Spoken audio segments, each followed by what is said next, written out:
I had mentioned the fried liver attack and how one pawn move could kind of save you from some headache. That doesn't mean it's a good move to play, but I thought we would see both a little bit of opening prep and that concept that we'd talk about trying to lock down your opponent's moves rather than just taking pieces all the time.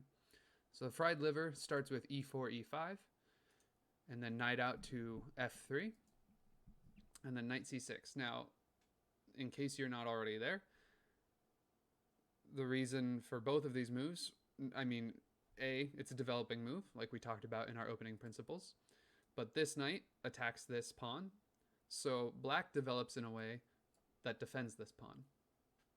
So far, so standard.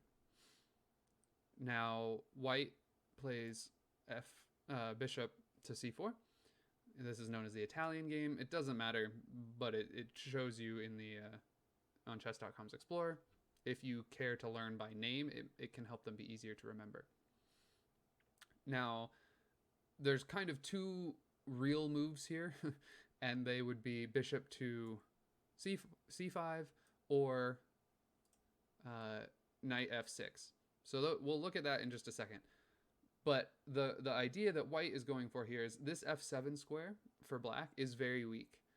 It's right next to the king, and it's not defended by the queen. So white, in a lot of games and a lot of openings, tries to attack this exact square. And in this fried liver attack, that's what they're going to go for.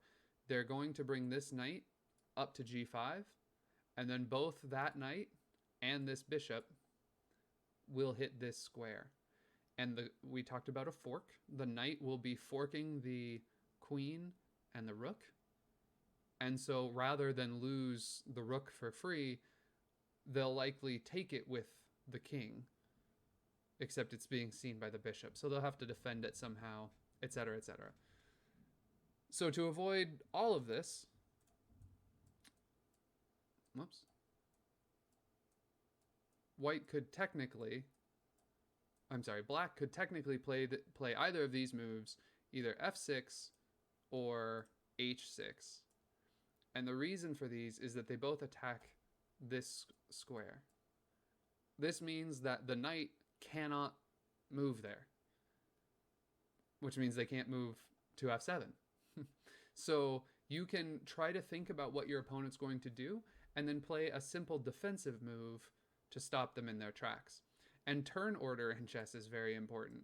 For instance, if you played this move later, the most common is in a real game would be to play knight f6 here. So if now they play knight to g5 and now you play h6, well, it doesn't matter because the knight was going to leave anyway. Often beginners will just attack enemy pieces because they think, oh, I'm attacking, I'm doing something awesome. But if the piece wanted to move, you may actually be helping them because you just totally wasted a turn. You gave them an extra time. They already had a time because they were attacking, and now you've just given them another one to do exactly what they want. Also, if in this case, if you did that, now the knight gets to jump in here and the king cannot take it.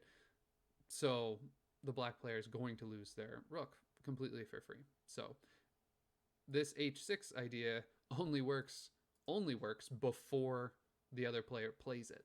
It does not work after. I'm not saying if you get this exact game, that's exactly the move you should play.